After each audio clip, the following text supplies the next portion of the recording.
අපි අතිගරු ජනාධිපතිතුමාට කතා කරා අපේ නීතිඥ සංගමයේ අපේ ස්ථාවරය ගැන මම පළවෙනි වතාවට අපි අතිගරු ජනාධිපතිතුමා මේ සම්බන්ධයෙන් හමු වුණේ.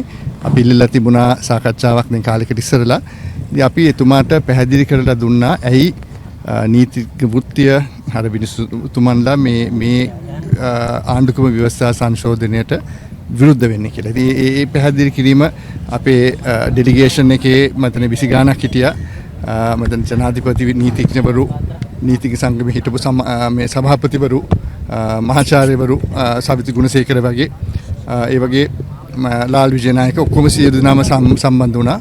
ඉතින් අපි එතුමාට පැහැදිලි කරා අපේ ස්ථාවරය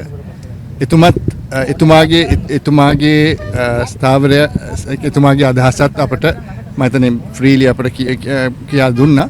ඉතින් අපි අන්තිමට ඉල්ලීමක් කරා මේ වගේ වෙනස්කමක් කරනකොට පුළුල් විද්වත් සාකච්ඡාවකින් පසුව තමයි අවශ්‍ය පියවර ගත යුතු කියලා. මේක කවුරුත් කාටවත් විරුද්ධ වෙන දෙයක් නෙවෙයි, මේක සටනක් නෙවෙයි. අපි සියලු දෙනාම දැන් අපි මේසයක් වැටි ඉඳගත්තා. අදහස් පැති දෙකකින් ඉදිරිපත් වුණා. ඒ කියන්නේ අපේ ශ්‍රී ලංකා නීතිඥ සංගමයයි නීතිඥ වෘත්තියේ මතයත් අනිත් පැත්තෙන් අතිගරු ජනාධිපතිතුමාගේ අදහසත්. ඉතින් මම හිතන්නේ අපි බලාපොරොත්තු වෙනවා මේ අද දින සාකච්ඡාව ඉදිරියට ගිහිල්ලා පුළුල් විද්වත් සාකච්ඡාවක් කියලා නීතිඥ සංගම විතරක් නෙවෙයි විශ්වවිද්‍යාල වල ආචාර්යවරුන් ඉන්නවා මේ ගැන පරිශන කරපු අය ඉන්නවා වෙන වාර්තා අපි ඉදිරිපත් කළත් තියෙන ඒවා හදපු අයත් ඉන්නවා.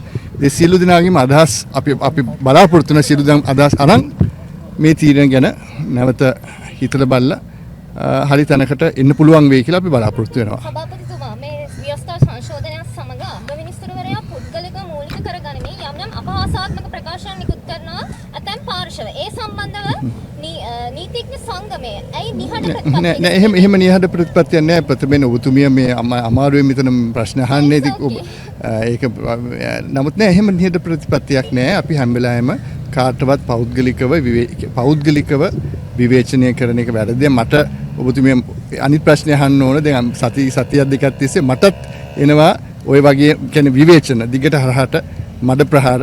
ඉතින් මම හිතන්නේ නෑ මං ගැනත් තාම මුකුත් ප්‍රකාශයක් වෙලා නෑ. ඉතින් මම දන්නේ ඇත්තටම මිනිසුතුමන්ලා කවුරු වුණත් එහෙම ඒ වගේ තියන එක වැරදි. නමුත් මෙතන වෙලා තියෙන්නේ මිනිසුතුමන්ලාගේ විශ්‍රාම වයස දීර්ඝ කිරීම පිළිබඳව ආණ්ඩුක්‍රම ව්‍යවස්ථා සංශෝධනයක්. ඒ සම්බන්ධයෙන් මිනිසුතුමන්ලාගේ සම්බන්ධයෙන් කතා බහකට ලක්‍රීද කතාව තියෙන එතන.